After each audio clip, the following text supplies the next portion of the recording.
Assalamualaikum warahmatullahi wabarakatuh. Perkenalkan, nama saya Lani Juni Priyandini, NPM 19369. Saya dari kelas H. Di sini saya akan mempresentasikan hasil analisis film dan dikorelasikan dengan hukum ekonomi.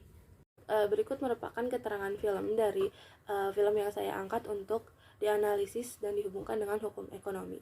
Jadi film ini berjudul Pirates of Silicon Valley, diangkat pada tahun 1999.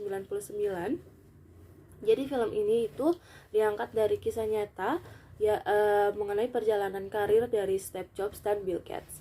Jadi secara keseluruhan film ini tuh menceritakan mengenai persaingan di antara Steve Jobs dan Bill Gates. Steve Jobs adalah pendiri Apple Computer Inc. yang terkenal dengan produk Macintosnya, sedangkan Bill Gates adalah sang pencipta Microsoft. Di slide ini saya akan menjelaskan mengenai aspek hukum ekonomi. Jadi apa sih aspek-aspek hukum ekonomi yang terdapat dalam film yang saya angkat ini? Yang pertama itu ada ekonomi kreatif. Seperti yang kita tahu, ekonomi kreatif merupakan proses penciptaan, kegiatan produksi, dan distribusi barang serta jasa yang dalam prosesnya membutuhkan kreativitas dan kemampuan intelektual. Jadi, ekonomi kreatif ini adalah konsep ekonomi yang sangat mengutamakan kreativitas, penggunaan ide, pengetahuan, dan teknologi untuk mengembangkan ekonomi, khususnya pada bidang industri kreatif.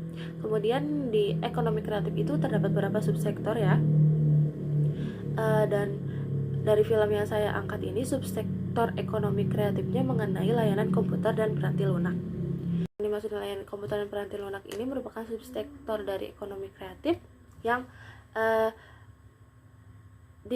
atau yang dijalankan dalam film tersebut. Jadi film tersebut itu lebih ke ekonomi kreatifnya lebih ke mengembangkan komputer. Kemudian yang ketiga itu ada hak paten. Hak paten merupakan hak eksklusif yang diberikan negara untuk para penemu atas hasil temuannya di bidang teknologi, dan mereka diberikan persetujuan untuk memberikan persetujuan kepada pihak lain untuk menjalankan penemuannya. Dan dalam film yang saya angkat ini ada scan di mana pemilik perusahaan Apple ini memberikan kepercayaannya kepada Bill Gates, yaitu pemilik Microsoft, untuk bekerja sama dalam mengembangkan prototipe yang pada saat itu sedang dikembangkan oleh Apple. Akan tetapi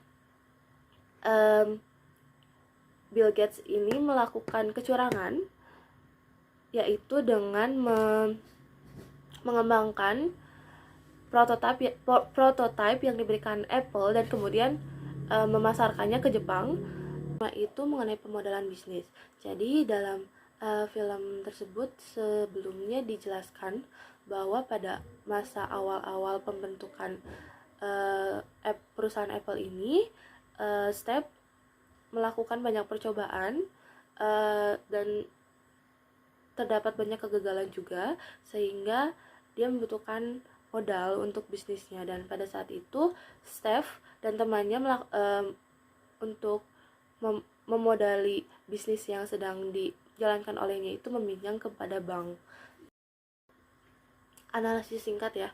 Jadi secara keseluruhan seperti yang saya sebutkan sebelumnya, kalau film ini menceritakan persaingan antara Steve Jobs dan Bill Gates, yaitu Steve Jobs adalah pendiri Apple Computer Inc. yang terkenal dengan produk Macintosnya, sedangkan Bill Gates adalah sang pencipta Microsoft pada saat itu. Dan bagaimana Bill Gates dan rekannya Paul Allen mendirikan Microsoft. Jadi perjuangan atau proses tahapan-tahapan dari nol sampai mereka menjadi sukses sekarang itu bagaimana. Kemudian begitu pula dengan Steve Jobs dan rekannya Steve Wozniak yang mendirikan Apple Inc. Mereka mendirikan Apple Inc. itu di garasi pada saat itu karena mungkin modal yang kurang memadai. Selanjutnya itu mengenai perkembangan Apple. Jadi setelah banyak berjuang melewati tahapan-tahapan yang pada awalnya apa yang dikembangkan mereka itu ditertawakan oleh orang lain dan dianggap remeh, yang kemudian mereka kembangkan dengan membubuhkan ide-ide kreatif, sehingga hasil produk karya mereka itu menjadi ide yang cemerlang dan memukau, sehingga banyak orang yang tertarik pada ide tersebut. Dan selama proses tersebut memang perkembangan pada Apple Inc. lebih pesat daripada Microsoft, perusahaan Microsoft yang diciptakan oleh Bill Gates. Dan hal tersebut mendatangkan rasa penasaran pada Bill Gates yang kemudian membuat dia menemui Jobs. Kemudian pada saat itu setelah banyak diskusi, mungkin obrolan, mereka memutuskan untuk bekerja sama. Steve mempercayai Bill Gates untuk melihat bagaimana proses pembuatan prototipe yang akan dia luncurkan pada seri selanjutnya, dan kemudian mempercayai Bill Gates untuk mengembangkan prototipe tersebut. Akan tetapi setelah berbulan-bulan kemudian, Bill Gates tidak juga datang kepada Steve Jobs untuk mengenalkan produk yang sudah dikembangkan olehnya.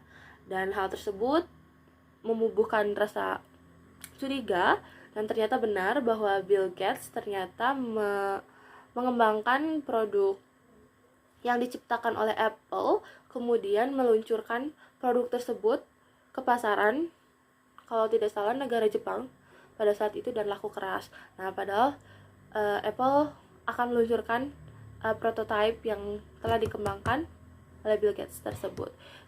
Kemudian setelah beberapa keadaan, Apple menjadi sukses. Kemudian temannya yang pada saat itu bersama dengan Steve Jobs memilih keluar karena dia merasa sudah tidak cocok bekerja sama dengan Steve Jobs. Mereka memilih kehidupannya masing-masing. Kemudian beberapa bulan kemudian ternyata Steve Jobs itu dipecat oleh pemimpin perusahaan dan beberapa staf di sana. Akan tetapi hal tersebut tidak membuat Steve Jobs frustasi. Dia malah menjadi lebih berkembang dan maju. Kemudian dia juga menjalankan perusahaan dan mendirikannya, yang mana hal tersebut membuat perusahaan Apple mengalami kemunduran. Nah, setelah beberapa proses, akhirnya Steve Jobs kembali menjadi petinggi perusahaan di Apple tersebut, dan kemudian Apple menjadi maju kembali. Dan kemudian selanjutnya mengenai poin pentingnya, menjadi seorang yang berinovasi, mengembangkan dan menemukan ide sehingga terciptanya produk yang memukau. Seperti yang saya sebutkan tadi, bahwa sebelumnya produk yang dijalankan oleh Steve Jobs merupakan produk yang ditertawakan oleh semua orang, dianggap remeh, dan setelah dikembangkan dan menjadi produk yang memukau, mereka menjadi tertarik dan banyak memesan produk yang dibuat oleh Steve Jobs. Kemudian pentingnya untuk menganalisis dengan cermat kontrak bisnis yang akan ditandatangani. Nah, untuk yang poin ini, jadi pada saat kita akan menandatangani kontrak, kita harus membaca terlebih dahulu dengan teliti, dengan cermat, agar tidak seperti kasus yang diterima oleh Steve Jobs, yang mana dia nanti tapi dia tidak bisa melakukan apa-apa karena hal tersebut ada dalam ketentuan dari kontrak yang telah ditandatangani oleh mereka, akan tetapi tidak dibaca dengan cermat oleh Steve Jobs. Kemudian yang ketiga itu pentingnya menjaga rahasia dagang. Nah, ini penting banget ya. Jadi produk yang akan kita luncurkan itu tidak akan sampai ditiru oleh orang lain, dan kita juga harus cermat dan dalam memilih mitra bisnis agar tidak terjadi hal seperti yang terjadi pada Steve dan Bill. Kemudian dalam film tersebut ada beberapa scan yang mana Steve Jobs itu memiliki temperamen yang kurang baik. Dia sering membentak karyawan.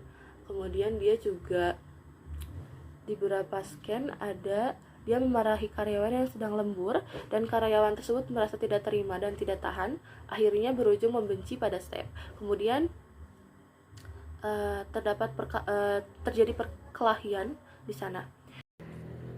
Sekian presentasi yang dapat saya sampaikan. Mohon maaf apabila terdapat banyak kesalahan.